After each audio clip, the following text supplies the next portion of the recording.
নমস্কার বন্ধুরা, আমি অর্পিতা অফিসিয়াল ব্লগে সকলকে স্বাগত জানিয়ে আজকে আবার একটা নতুন ভিডিও নিয়ে চলে এসেছি।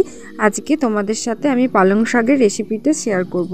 তার জন্য দেখতে পাচ্ছ এখানে পালং শাক নিয়ে নিয়েছি, আর পালং শাকটা দেখো এখানে আমি কেটেও নিয়েছি, আর তার সাথে নিয়ে নিয়েছি এখানে দেখতে পাচ্ছ আলু, বেগুন আর শিম কেটে নিয়েছি। এবার চলো একসাথে সব সবজিগুলো তোমার ধুয়ে নিই, দেখতে থাকো তোমরা। এখন আমি সব সবজিগুলো খুব ভালো করে ধুয়ে নেব।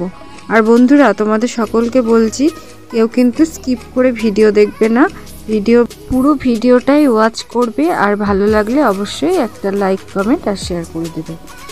এখন দেখতে পাচ্ছ আমি সবজিগুলো খুব ভালো করে ধুয়ে নিচ্ছি।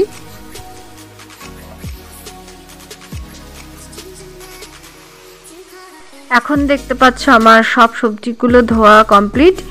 এরপরে আমি দেখতে পাচ্ছ কড়াইয়ের মধ্যে একটু তেল দিয়ে দিলাম। চলো তেলটা গরম হয়ে যাক। এরপরে দিয়ে দেবো 5 ফোড়ন। 5 ফোড়ন দিয়ে তোমার 2টো চেরা কাঁচা লঙ্কা দিয়ে দেব।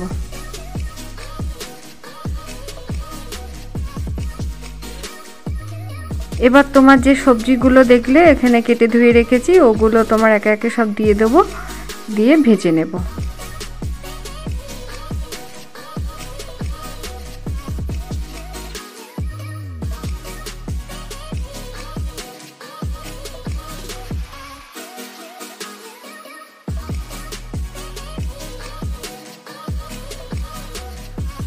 এবার একটু হলুদ দিয়ে দেবো, আর দিয়ে দেব নুনটাও পরিমাণ মতো দেব, দিয়ে একবারে সব সবজিগুলো ভালো করে ভেজে নেব।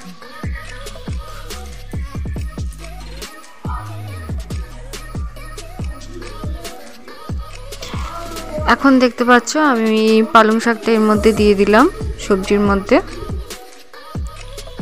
দিয়ে একবার ভালো করে এটা নাড়িয়ে নেব। এরপরে তোমার একটু হলুদ দিয়ে দেবো,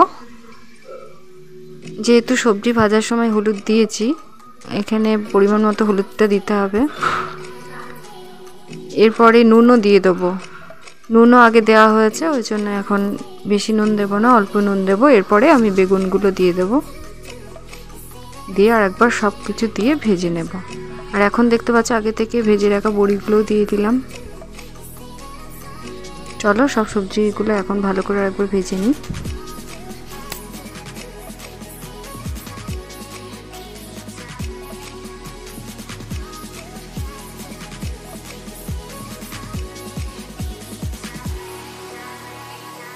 সবজিগুলো যেহেতু আরও কিছুক্ষণ ভাজা হবে তার জন্য আমি দেখতে পাচ্ছি ঢাকা দিয়ে দিলাম। এবার চলো ঢাকাটা খুলে দেখি। এখানে দেখতে পাচ্ছ সব সবজিগুলো একটু সেদ্ধ হয়ে গেছে, আর সামান্য একটু জলও দিয়েছিলাম, আর একটু মিষ্টিও দিতে পারো, আমিও একটু দিয়েছি যাতে পালং শাকের টেস্টও খুব ভালো হয়। আর এদিকে দেখতে পাচ্ছ আমার পালং শাকের তরকারি মোটামুটি রেডি। আর একটুখানি রস রাখবো কারণ ভাতের সাথে বেশ ভালোই লাগে খেতে। তবে আজ ভিডিওটা এইটুকুই থাক। কেমন লাগলো বন্ধুরা আজকে এই পালং শাকের রেসিপিটা? যদি তোমাদের ভালো লেগে থাকে তাহলে অবশ্যই একটা লাইক, কমেন্ট, শেয়ার ও সাবস্ক্রাইব করে পাশে থেকো। ধন্যবাদ।